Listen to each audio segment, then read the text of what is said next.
नमस्कार students, my self Ramanand Kuldeep, associate professor, government college Ajmer. BA part first year के विद्यार्थी जिन्होंने फिलॉसफी सब्जेक्ट चुना है उनके लिए मैं सेकंड पेपर, जिसे नीति शास्त्र कहते हैं, अंग्रेजी में एथिक्स भी बोलते हैं, उस पर मैं आपसे बात कर रहा हूँ। उम्मीद करता हूँ कि मैंने जो पहले एक दो वीडियो बनाए थे वो देखे होंगे और देखने ही चाहिए। यदि आपने बीए फर्स्ट ईयर में रेगुलर एडमिशन लिया है, महाविद्यालय की एक सीट आपने अपने नाम की है और उक्त सब्जेक्ट जो मैं पढ़ाने जा रहा हूँ, जिसे मैंने कहा फिलॉसफी, ये आपने चुना है, तो बेहतर यही है कि हमारे द्वारा कॉलेज के व्याख्याताओं, प्रोफेसर्स के द्वारा जो जानकारी आपको दी जा रही है उसको आप नियमित रूप से देखें, सुनें, समझें, पढ़ें। तो मित्रों, मैंने पिछले 2-3 वीडियोज़ में दो चीज़ें समझाने का प्रयास किया। एक, फिलॉसफी किसे कहते हैं, दर्शन शास्त्र से क्या तात्पर्य है, और दूसरा, नीति शास्त्र की परिभाषा या नीति शास्त्र से क्या तात्पर्य है। मैं फिर से आग्रह करूं, फिलॉसफी बहुत ही रुचिकर विषय है और मानवीय स्वभाव और प्रवृत्ति के अनुकूल है। समस्त प्राणियों में मनुष्य सर्वश्रेष्ठ प्राणी माना जाता है और इसका कारण है उसकी बुद्धिमत्ता, उसकी विवेकशीलता, कि मनुष्यों को पशु से अलग करने वाली जो चीज है वो है विवेकशीलता, बुद्धिमत्ता। और विवेकशीलता और बुद्धिमत्ता का मतलब है कि हम अपनी चिंतन शक्ति के द्वारा क्या सत्य है, क्या असत्य है, क्या अच्छा है, क्या बुरा है, क्या करना चाहिए, क्या नहीं करना चाहिए, आदि का निर्णय कर सकते हैं। पशु जो हैं उनमें इस प्रकार की क्षमताएं नहीं पाई जाती, लेकिन मनुष्यों में है, पाई जाती है। और इसी नाते मैंने ये कहा था कि इसी दृष्टि से सभी मनुष्य दार्शनिक हैं, क्योंकि हमने फिलॉसफी का अर्थ जाना था सोचना, चिंतन करना, मनन करना। देखिए, जब भी आपके जीवन में कोई समस्या आती है तो क्या करते हैं? तो सबसे प्रथम कार्य जो आप करते हैं, आपका मतलब हम करते हैं, वो है विचार करने का। कि हम सबसे पहले विचार करते हैं कि आखिर इस समस्या का समाधान क्या हो। तो ये जो विचार करना है, यही फिलॉसफी है। जब हमारे मस्तिष्क में इस संसार की विचित्रता, रहस्यमयता, व्यापकता आदि को लेकर अनेकानेक प्रश्न उत्पन्न होते हैं और जब उन पर विचार करते हैं तो भी फिलॉसफी है। तो जीवन की कोई समस्या हो सकती है या अखिल ब्रह्मांड की कोई समस्या हो सकती है। आपके मन में ये भी तो प्रश्न उठ सकता है ना कि दिन रात क्यों होते हैं, पृथ्वी अपने अक्ष पर निरंतर क्यों घूम रही है, सूर्य के चक्कर क्यों लगाती है, ये दिन और रात क्यों होते हैं, मौसम बदलते क्यों हैं, और मनुष्य पैदा ही क्यों होता है, मनुष्य के जीवन का आखिर मकसद क्या है। और अनेक प्रकार के ऐसे प्रश्न जिनका समाधान, जिनका उत्तर हम सामान्य जीवन में प्राप्त नहीं कर पाते हैं। तो जब हम उनका उत्तर खोजने का प्रयास करते हैं तो दर्शन हो जाता है, फिलॉसफी हो जाती है। जब हम ये जानने का प्रयास करते हैं कि जो कुछ भी हमारे सामने है, जो कुछ भी हमें दिखाई दे रहा है, ये सब कहाँ से आया, किसने बनाया, क्यों बनाया, कैसे बनाया, जब इनका प्रश्न, इनका समाधान खोजने का प्रयास करते हैं तो फिलॉसफी हो जाती है। मैं सोचता हूँ एक भाषाई दृष्टि से एक व्यवस्थित परिभाषा देना एक अलग चीज है और सामान्य दृष्टि से बात को समझना और समझाना एक अलग चीज। तो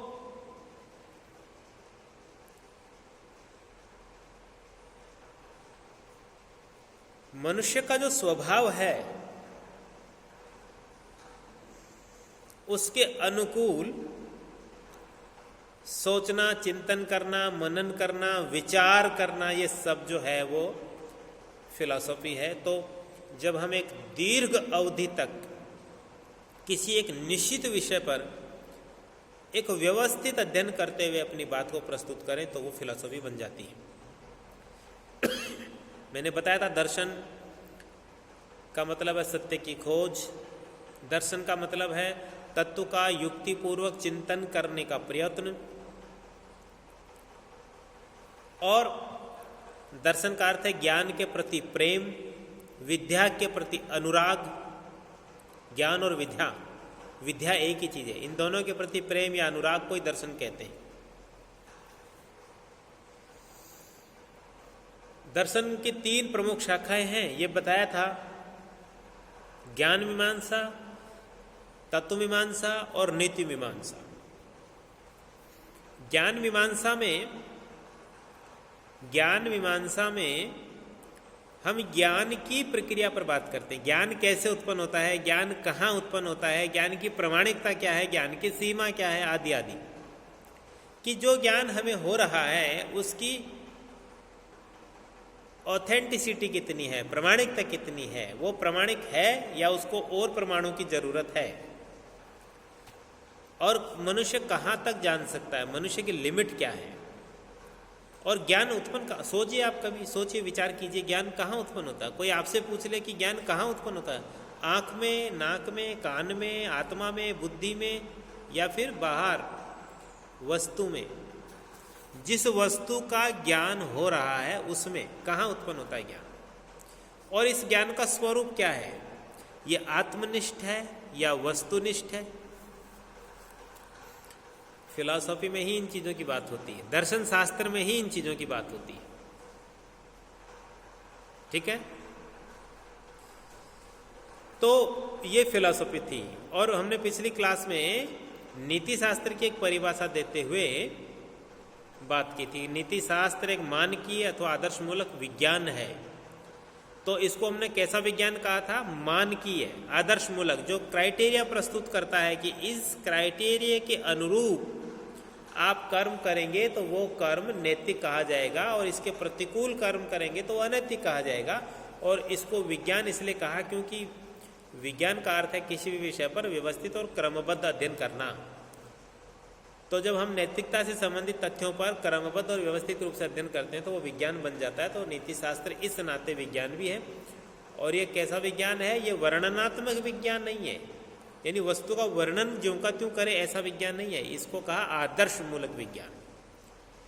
और ये समाज में रहने वाले सामान्य मनुष्य, समाज में रहने वाला मनुष्य जो है उसी के कर्मों का अध्ययन करता है, क्योंकि उसके कर्मों का प्रभाव समाज पर पड़ता है। तो इसी दृष्टि से वो उचित अनुचित, नैतिक अनैतिक होते हैं। ठीक है ना। तो समाज में रहने वाले सामान्य मनुष्य का अर्थ यहां पर है जो बौद्धिक हैं, जो सोच समझ के काम करते हैं, जो बौद्धिक हैं, जो सोच समझ के काम करते हैं, जिनको उचित अनुचित का ज्ञान है, जो ये जानते हैं कि मैं इसके लिए उत्तरदायी हूं। और सामान्य मनुष्यों के भी ऐच्छिक कर्मों का, तो सामान्य मनुष्य के कर्म 2 प्रकार के होते हैं, ऐच्छिक और निरैच्छिक। कई बार आपसे छोटे प्रश्न के रूप में ये पूछा जा सकता है, ऐच्छिक और अनैच्छिक कर्म क्या है, अंतर स्पष्ट करें। तो ऐच्छिक कर्म वो होते हैं जिन्हें करने के लिए मनुष्य स्वतंत्र होता है, जिन्हें वह जानबूझकर अपनी इच्छा से प्रेरित होकर करता है, जिनके बारे में उसको अच्छी तरह ज्ञान है। और अनैच्छिक कर्म वो होते हैं जिन्हें करने ना करने के लिए मनुष्य स्वतंत्र नहीं है, बल्कि स्वतंत्र नहीं है बल्कि बाध्य है, और वो चाहे तो भी उनको रोक नहीं सकता, बंद नहीं कर सकता। ऐसे कर्म उदाहरण के रूप में जैसे श्वसन की प्रक्रिया है, पाचन की क्रिया है, ये सारी क्रियाएं, ये कर्म ऐसे हैं जो ऑटोमेटिक चलते हैं, इनको हम रोक नहीं सकते। और सोचिए रोकेंगे तो क्या होगा। लेकिन फिलॉसफी पढ़ना और ना पढ़ना, संगीत सीखना और ना सीखना, नृत्य सीखना और ना सीखना, कोई विशेष खेल खेलना या ना खेलना, ये आपकी स्वतंत्रता पर, आपकी इच्छा पर निर्भर करता है। तो ऐच्छिक कर्म से तात्पर्य है वो कर्म जिन्हें आप जानबूझकर, सोच समझकर, इच्छानुसार और स्वतंत्रता पूर्वक करते हैं, जिन्हें चाहे तो आप कर भी सकते हैं, चाहे तो छोड़ भी सकते हैं। लेकिन अनैच्छिक कर्म वो होते हैं जिन्हें करने ना करने के लिए आप बाध्य हैं। तो ये है नीति शास्त्र। और नीति शास्त्र मनुष्य के कर्मों का मूल्यांकन करने के लिए कुछ क्राइटेरिया, कुछ मापदंड भी प्रस्तुत करता है, आदर्शों की स्थापना करता है। यहाँ एक चीज ध्यान देने की है कि संसार में जितने भी मनुष्य हैं उन सबके कर्म और परिस्थितियां समान नहीं होती, कर्म क्षेत्र विस्तृत होता है। इसलिए नीति शास्त्र ऐसे आधारभूत सिद्धांतों की स्थापना का प्रयास करता है जो लगभग समान परिस्थितियों में सभी मनुष्यों का मार्गदर्शन करे। यानी परिस्थितियां यदि एक जैसी हैं तो फिर सबके लिए लागू हो, ऐसे कोशिश उसकी होती है। ठीक है, चलिए एक छोटा सा प्रश्न आपसे पूछा जा सकता है कि नैतिक शब्द किसे कहते हैं। तो ऐसा कोई भी शब्द या वाक्य नैतिक शब्द या वाक्यांश कहा जाएगा जिसके द्वारा हम किसी व्यक्ति के चरित्र अथवा उसके आचरण अथवा उसके कर्मों का किसी भी रूप में मूल्यांकन करते हैं। मनुष्य के कर्म, चरित्र, आचरण का किसी भी रूप में मूल्यांकन करते हैं। ऐसे सभी कर्मों को हम नैतिक, ऐसे सभी शब्दों को हम नैतिक शब्द या नैतिक वाक्य कहते हैं। शुभ, अशुभ, अच्छा, बुरा, उचित, अनुचित, कर्तव्य आदि ये नैतिक शब्द हैं। तो आपसे पूछ लिया जाए नैतिक शब्द या नैतिक वाक्यांश क्या होते हैं, तो क्या बताना कि जिन शब्दों और जिन वाक्यों से मनुष्य के चरित्र, कर्म और आचरण का मूल्यांकन किया जाता है, कोई निर्णय दिया जाता है, वो शब्द और वाक्य नैतिक शब्द और नैतिक वाक्य कहलाते हैं। कब कहेंगे नैतिक इनको? तभी जब इनके द्वारा किसी मनुष्य या उसके ऐच्छिक कर्मों के संबंध में कोई निर्णय देते हैं। किसी निर्जीव वस्तु या निरैच्छिक कर्म का इन शब्दों के मूल्यांकन जब करें, जैसे हमने मान लीजिए कोई कुर्सी, टेबल, पंखे आदि के बारे में, ये अच्छा, ये बुरा है, ये नैतिक है, ये शुभ है, अशुभ आदि आदि बात करें, तो फिर ये नैतिक नहीं होंगे। नैतिक कब होंगे? जब वो मनुष्य के कर्मों और चरित्रों का, आचरण का मूल्यांकन करें। अगली टॉपिक है नैतिक निर्णय किसे कहते हैं। तो ऐसा प्रत्येक वाक्य जिसके द्वारा कर्तव्य का बोध कराया जाता है, ऐसा प्रत्येक वाक्य जिसके द्वारा कर्तव्य का बोध कराया जाता है या व्यक्ति के चरित्र, आचरण अथवा स्वयं व्यक्ति का ही मूल्यांकन किया जाता है, उसे नैतिक निर्णय कहते हैं। ध्यान दीजिएगा, नैतिक निर्णय से तात्पर्य हुआ ऐसा प्रत्येक वाक्य जिसके द्वारा कर्तव्य का बोध कराया जाता है या व्यक्ति के चरित्र, आचरण अथवा स्वयं व्यक्ति का ही मूल्यांकन किया जाता है, नैतिक निर्णय कहलाते हैं।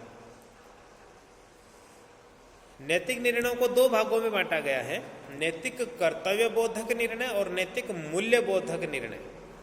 तो नैतिक कर्तव्य बोधक निर्णय वे हैं जिनसे मनुष्य के किसी कर्म को उचित या अनुचित, कर्तव्य कर्म होता है, तो नैतिक कर्तव्य बोधक निर्णय वे होते हैं जब मनुष्य के किसी कर्म को उचित या अनुचित कहा जाता है। और नैतिक मूल्य बोधक निर्णय वे होते हैं जिनका संबंध व्यक्ति की इच्छाओं, रुचियों, उनके अभिप्राय और प्रयोजनों से होता है। यानी नैतिक कर्तव्य बोधक निर्णयों का संबंध मनुष्य के कर्मों से है और नैतिक मूल्य बोधक निर्णयों का संबंध मनुष्य की इच्छाओं, रुचियों, अभिप्रायों, उद्देश्यों से होता है कि वो किस उद्देश्य को लेकर ये विशेष कर्म कर रहा है। तो कर्म का मूल्यांकन कर्तव्य बोधक निर्णय और उसके उद्देश्य का मूल्यांकन मूल्य बोधक निर्णय कहलाता है। ठीक है, छोटे छोटे चीज़ें हैं जो मैं बात कर रहा हूँ और मेरा मानना यह है कि यदि आप लोग क्लास में आमने सामने बैठे होते तो बहुत सारी रोचक बातें होती, पर वीडियो में हमारी कई सारी लिमिट हैं, प्रतिबंध हैं हमारे, आपके लिए भी और हमारे लिए भी। मजबूरन हमें टू द पॉइंट बात करनी पड़ रही है। कोशिश मैं कर रहा हूँ कि आप लोगों को हमारी बात ठीक ढंग से समझ में आए और ईश्वर से ये कामना कीजिए कि जल्द से जल्द इस कोरोना महामारी से हमारा पीछा छूटे और हम वो पहले की तरह एक सामान्य जीवन जीने लग जाएं और कॉलेजों में वही चहल पहल आप लोगों का आना हो, क्लास में बैठे बातचीत करें। चलिए इसी शुभकामनाओं के साथ आज इतना ही। जय हिंद, जय भारत।